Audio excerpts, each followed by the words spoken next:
Okay, so the band is in the key of E flat. You still have to be capoed for D. You're still doing your 1-4-5 for D, and I am capoed for C. So I took my C chord, moved it up to E flat, right there on the 5th string. My root's on the 5th string.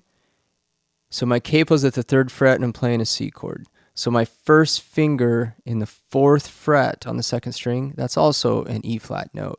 So that's my 1 chord is C.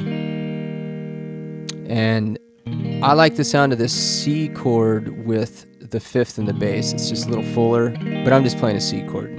So C, F, which remember is our E chord shape moved up. So that's the E chord shape.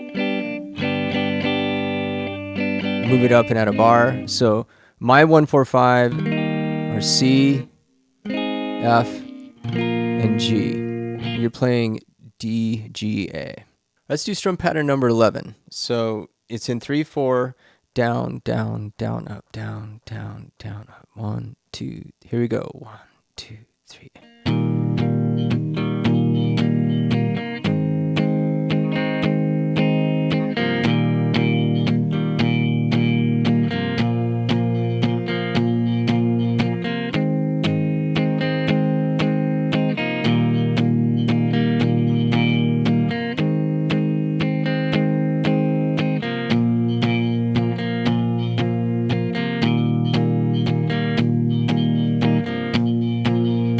Repeat.